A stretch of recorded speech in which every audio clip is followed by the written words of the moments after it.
যে কোনো নিরামিষ দিনে বা সকালের জলখাবারে এমনকি রাতের ডিনারেও এই রকম ছোলার ডাল অনায়াসেই বাড়িতে বানিয়ে নেওয়া যায়। নমস্কার বন্ধুরা, তোমাদের সকলকে রুমির হেসেল ঘরে স্বাগত জানাই। আমি রুমি। আজকে শেয়ার করব মুখে লেগে থাকার মতো নিরামিষ ছোলার ডালের রেসিপি, যেটা লুচি, পরোটা, হিঙের কচুরি, কড়াইশুঁটির কচুরির সাথে ভীষণই ভালো লাগে।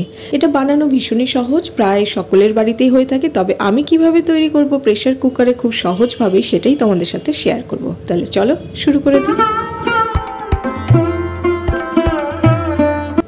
নিরামিষ ছোলার ডাল বানানোর জন্য আমি নিয়েছি 200 গ্রাম ছোলার ডাল। এবার এই ছোলার ডাল খুব ভালো করে ধুয়ে নিতে হবে, যতক্ষণ না পরিষ্কার জলটা বেরোচ্ছে।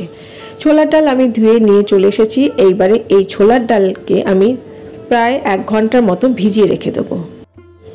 1 ঘন্টা পর ফিরে এলাম। এবার ছোলার ডাল একদম পারফেক্টলি কিভাবে প্রেসার কুকারে বয়েল করবে সেটাই আমি তোমাদের দেখাবো। এবার ভেজানো ছোলার ডাল আমি প্রেসার কুকারে দিয়ে দিলাম। এবার দিয়ে দেবো পরিমাণ মতন জল। যদি 1 কাপ ছোলার ডাল হয় তাহলে 3 কাপ জল দিতে হবে প্রেসার কুকারে। জল দেওয়ার পর এইবারে আমি এর মধ্যে দিয়ে দিচ্ছি 1 চামচ হলুদ গুঁড়ো, দিয়ে দিচ্ছি স্বাদ মতো নুন, এবার দিয়ে দিচ্ছি অল্প একটু সর্ষের তেল। সর্ষের তেলটা অবশ্যই দেবে ছোলার ডাল প্রেসার কুকারে সেদ্ধ করার সময়। এইবারে ঢাকাটা আমি বন্ধ করে দিচ্ছি। যেহেতু ছোলার ডালটা 1 ঘন্টা ভিজিয়ে রেখেছিলাম, তাই ডাল সিদ্ধ হতে বেশি সময় লাগবে না। মিডিয়াম ফ্লেমে একটা সিটিতেই আমার ছোলার ডাল সিদ্ধ হয়ে যাবে। আর জলের উপরে নির্ভর করে ডাল সিদ্ধটা। ছোলার ডাল একটা সিটির পর আমি ঢাকাটা কিন্তু খুলবো না। ওটা প্রেশারটা যতক্ষণ না রিলিজ হবে ততক্ষণ আমি চাপা দিয়ে রাখবো। প্রেশারটা রিলিজ হয়ে গেলে তারপর ঢাকাটা খুলে নেবো। ডাল আমার সেদ্ধ হয়ে গেছে। প্রত্যেকটা দানা বেশ নরম আছে, ঠিক এই রকম সেদ্ধ করতে হবে। খুব বেশি সেদ্ধ করলে কিন্তু ছোলার ডাল খেতে ভালো লাগবে না। এবার কড়াইতে পরিমাণ মতন সর্ষের তেল গরম করে কুচানো নারকেল দিয়ে দিলাম। এই নারকেল কুচিগুলোকে আমি ভালো করে ভেজে নেব। নারকেল কুচি ছোলার ডালের মধ্যে দিলে কিন্তু খেতে ভীষণই ভালো লাগবে। নারকেল কুচিগুলো একটু লাল লাল করে ভেজে আমি তুলে রেখে দেবো।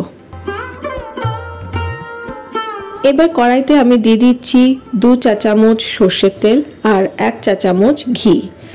ঘিটা দিলে ছোলার ডাল খেতে কিন্তু ভীষণই ভালো হয়। এবার ফোড়ন হিসেবে আমি দিয়ে দেবো একটা তেজপাতা 2 টুকরো করে, দিয়ে দিচ্ছি 2টো শুকনো লঙ্কা, আর দিয়ে দিচ্ছি গোটা গরম মশলা। গরম মশলার মধ্যে রয়েছে এলাচ, দারচিনি, লবঙ্গ।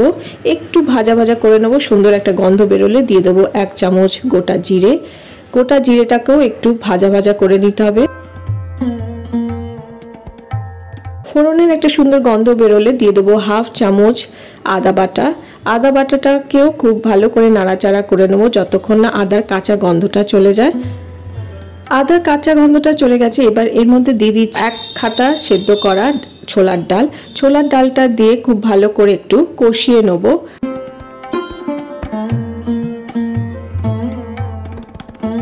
ডালটা খুব ভালো করে কষিয়ে নেওয়ার পর এবার বাকি সেদ্ধ করা ডাল কড়াইয়ের মধ্যে দিয়ে দিলাম। প্রয়োজন পড়লে তোমরা গরম জল একটু ব্যবহার করতে পারো, যেরকম তোমরা ঘনত্ব রাখতে চাও ছোলার ডালের। বন্ধুরা, আমার চ্যানেলে আরও অনেক রেসিপি পেয়ে যাবে। নিচে ডেসক্রিপশন বক্সে আমি লিঙ্ক দিয়ে দেবো, তোমরা চেক করে নিতে পারো। সেদ্ধ ডালটা কড়াইয়ের মধ্যে দিয়ে একটু ভালো করে নাড়িয়ে চাড়িয়ে নেব। আমি একটু প্রেসার কুকারে ধোয়া জলটা এর মধ্যে দিয়ে দিলাম।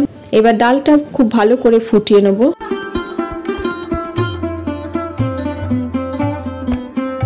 ডাল ভালো করে ফুটে আসলে এইবারে ভেজে রাখা নারকেল কুচিগুলো দিয়ে দেব। নারকেল কুচিটা দিয়ে ভালো করে মিশিয়ে নেব। দিয়ে দিচ্ছি স্বাদ মতো নুন। নুনটা কিন্তু আমি সেদ্ধ করার সময় দিয়েছি, সেই বুঝেই নুন দিতে হবে। আর নিরামিষ ছোলার ডাল কিন্তু মিষ্টি হলে ভালো লাগে, তাই মিষ্টির জন্য দিয়ে দিচ্ছি 1 চামচ চিনি। নুন চিনি দিয়ে ভালো করে মিশিয়ে নেব।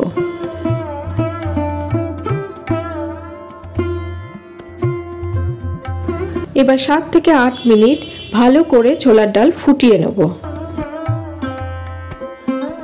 ডাল একটু ঘন হয়ে আসলে এইবারে এর মধ্যে দিয়ে দেবো 1 চামচ গরম মশলা গুঁড়ো, গরম মশলা গুঁড়ো দেওয়ার পর আবার ভালো করে মিশিয়ে নেব। ডালের ঘনত্বটা তোমরা কেমন পছন্দ করো সেই বুঝেই তোমরা ডালের জলটা দেবে, আগেই আমি বলেছি। আর ছোলার ডাল ঠান্ডা হয়ে গেলে কিন্তু অনেকটাই ঘন হয়ে যায়, তাই যখনই এরকম অবস্থা থাকবে তখনই এটা নামিয়ে নিতে হবে। ব্যাস তৈরি হয়ে গেল নিরামিষ ছোলার ডাল। এবার গরম গরম পরিবেশন করো ফুলকো ফুলকো লুচির সাথে, একদম জমে যাবে। তাহলে তোমাদের কেমন লাগলো আজকের এই ছোলার ডালের রেসিপিটা আমাকে অবশ্যই লাইক ও কমেন্ট করে জানিও। ভালো লাগলে বাড়িতে অবশ্যই তোমরা তৈরি করো, আশা করি সকলেরই ভালো লাগবে। আমার চ্যানেলে নতুন বন্ধু হয়ে থাকলে সাবস্ক্রাইব করে নেওয়ার অনুরোধ রইল, আর পাশে থাকা বেল আইকনটাকে অবশ্যই প্রেস করে দেবে, তাই পরবর্তীকালে আমি যখনই কোনো ভিডিও শেয়ার করব তার নোটিফিকেশন তোমাদের কাছে আগে পৌঁছে যাবে। আর আমার পুরনো বন্ধুদের জন্য রইল অনেক ভালোবাসা আমার পাশে থাকার জন্য। যারা ফেসবুক পেজ থেকে দেখছো পেজটাকে ফলো করে দিও। তাহলে আজকে আসি, আমি আবারও হাজির হয়ে যাব আমার হেসেল ঘরের খবর নিয়ে। তোমরা সবাই ভালো থেকো, সুস্থ থেকো, টাটা।